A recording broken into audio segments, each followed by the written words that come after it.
Java programming lecture series में आज हम डिस्कस करेंगे फॉर लूप के बारे में, जो कि एक इटरेटिव या रिपीटेटिव कंट्रोल इंस्ट्रक्शन है। सबसे पहले इसका सिंटैक्स जान लेते हैं कि इसका सिंटैक्स क्या कहता है। इसका सिंटैक्स हमें बताता है कि for is a keyword. For एक कीवर्ड है। आप पैरेंथेसिस के बीच में 3 एक्सप्रेशंस दिए हुए हैं। एक्सप्रेशन 1 इनिशियल वैल्यू है, एक्सप्रेशन 2 टेस्ट एक्सप्रेशन है और एक्सप्रेशन 3 इंक्रीमेंट या डिक्रीमेंट है। यानी कि इनिशियल वैल्यू जो भी हम इनिशलाइज करेंगे और उसकी वैल्यू में या तो इंक्रीमेंट होगा या डिक्रीमेंट होगा। वो डिपेंड करेगा हमारे प्रोग्राम की नीड पर कि whatever the need of our program it will be decided as per need of the program. तो यहाँ पर सबसे ज़्यादा इम्पॉर्टेंट पार्ट है कि टेक्स्ट एक्सप्रेशन जो है, इस टेक्स्ट एक्सप्रेशन को कंट्रोल करने के लिए हमारे पास 2 वैल्यूज़ हैं या 2 एक्सप्रेशन है। एक इनिशियल वैल्यू है और दूसरा इंक्रीमेंट या डिक्रीमेंट वैल्यू है। और टेक्स्ट एक्सप्रेशन हम इस ढंग से कंट्रोल करते हैं कि वो डिसाइड करता है कि हम कितनी बार लूपिंग करना चाहते हैं या कितनी बार इटरेशन करना चाहते हैं या रिपीटिशन करना चाहते हैं उस कोड ब्लॉक का, जो इस फॉर लूप के ब्लॉक में सेट ऑफ इंस्ट्रक्शंस लिखे हुए हैं। तो एक एग्जांपल की मदद से यहाँ पर देख लेते हैं कि फर्स्ट एक्सप्रेशन हमें यहाँ पर एग्जांपल में लिखा है कि आई असाइन 1, यानी कि आई इक्वल्स टू 1, यानी कि हमारी इनिशियल वैल्यू 1 है।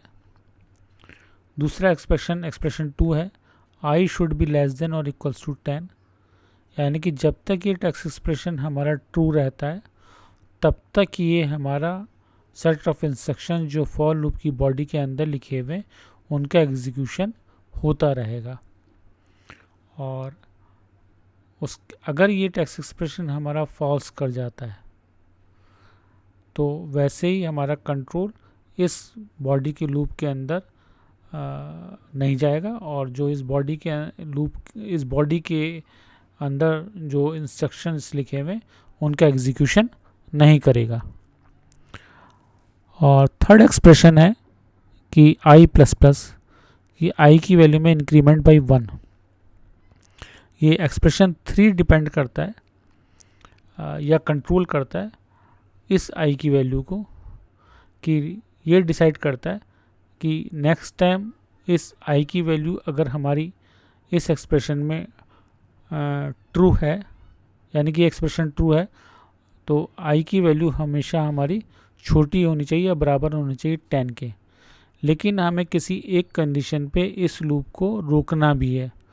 और रोकने का एक ही तरीका है कि इस एक्सप्रेशन को फॉल्स होना चाहिए। जैसे ही ये एक्सप्रेशन फॉल्स होगा वैसे ही हमारा इटरेशन, रिपीटिशन और या लूपिंग स्टॉप हो जाएगी, टर्मिनेट हो जाएगी। ये लूप टर्मिनेट हो जाएगा। फर्दर कंट्रोल इस लूप की बॉडी के अंदर नहीं ट्रांसफ़र होगा। अब इसको रोकने के लिए फिर से वही हम चीज़ ध्यान में रखेंगे कि हमारे प्रोग्राम की नीड क्या है। कि अभी एग्जांपल की मदद से समझेंगे कि जो हम कह रहे हैं कि as per need of the program this loop can be controlled. तो अब एक प्रोग्राम इम्प्लीमेंट करते हैं जैसा कि एग्जांपल में दिया हुआ है, उसी ढंग से एक छोटा सा सिंपल सा प्रोग्राम बना के देखते हैं। हमारा एक वेरिएबल हमने यहाँ पर लिया आई और फॉर लूप लिखा फॉर। सबसे पहले लिखेंगे इनिशियल वैल्यू, यानी कि आई असाइन 1, ये हमारी आई की इनिशियल वैल्यू है। एक्सप्रेशन हमारा I should be less then और इक्वल्स टू 10 और इंक्रीमेंट हम कर रहे हैं बाई 1 आई की वैल्यू में, आई प्लस प्लस, और ये पैरेंथेसिस क्लोज। अब ये हमारी लूप की बॉडी होगी system dot out dot println और पैरेंथेसिस के बीच में लिख देंगे, मान लीजिए हेलो वर्ल्ड। ये बहुत सिंपल सा है। और क्योंकि हमें अगर बाय द वे हम ऐसे ही चला दें तो देखिए क्या होता है। इस प्रोग्राम को हम सेव कर लेते हैं। हमेशा इस चीज़ पर ध्यान दीजिए कि प्रोग्राम में जितने ज़्यादा चेंजेस करके आप उसका एग्जीक्यूशन देखेंगे उतना ही ज़्यादा आपको फ़ायदा होगा। जावा सी यहाँ पर लिखेंगे हमारे प्रोग्राम का नाम .java, कंपाइल किया। अब यहाँ पर जावा, फिर लिखेंगे डेमो। ये 10 टाइम्स इसने इसको प्रिंट कर दिया। अब ये 10 टाइम्स प्रिंट कर रहा है। यहाँ पर लिखा है i की वैल्यू 1 है। इसने टेक्स्ट एक्सप्रेशन चेक किया, हमारा i यानी कि 1 should be less than equals to 10, ये ट्रू रिटर्न करेगा। तो इसको ट्रू होने पर यानी कि लूपिंग होगी, इसको प्रिंट करेगा। और फिर यहाँ पर एक पोस्ट इंक्रीमेंट ऑपरेटर है, i की वैल्यू में इंक्रीमेंट बाई 1 करेगा, i की वैल्यू को 2 कर देगा। अब यहाँ पर हमारी i की वैल्यू 2 हो गई है। 2 इज़ लेस देन और इक्वल्स टू 10, ये भी ट्रू है। फिर से लूपिंग के लिए जाएगा और ऐसा तब तक करता रहेगा जब तक हमारी ये टेक्स्ट एक्सप्रेशन फॉल्स ना हो जाए।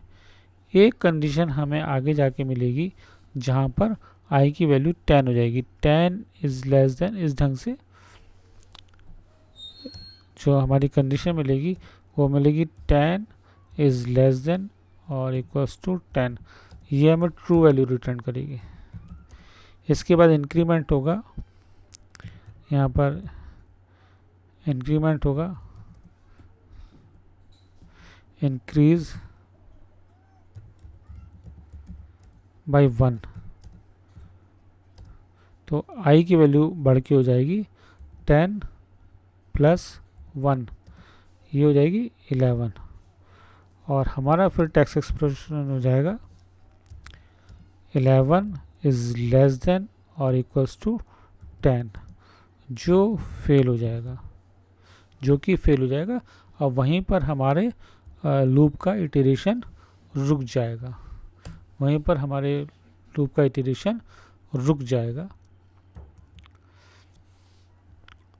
तो ऐसे हम इसको कंपाइल करेंगे, बाइट कोड जनरेट होगा और इस ढंग से हम प्रोग्राम को रन करेंगे। इसके अलावा इस प्रोग्राम में अगर हम थोड़े से मॉडिफिकेशंस करें, यहाँ पर हम प्रोग्राम में मॉडिफिकेशन करते हैं कि यहाँ पर हम इस हेलो वर्ल्ड की जगह प्रिंट करते हैं सिर्फ i की वैल्यू। यहाँ पर i को प्रिंट कर देते हैं, Alt F सेव, और प्रोग्राम को फिर फर्दर रन करके देखते हैं। कंपाइल किया और फिर उसके बाद रन किया तो 1 to 10 इसने हमें प्रिंट करके दे दिया। इस तरीके से और भी कई सारी एप्लीकेशंस हम आगे जाके अपने प्रोग्राम्स के इम्प्लीमेंटेशन में देखेंगे। तो ये बेसिक बहुत ही एक आइडिया था फॉर लूप का, जो बहुत ही ज़्यादा इम्पॉर्टेंट है आगे आने वाले एडवांस प्रोग्रामिंग के लिए।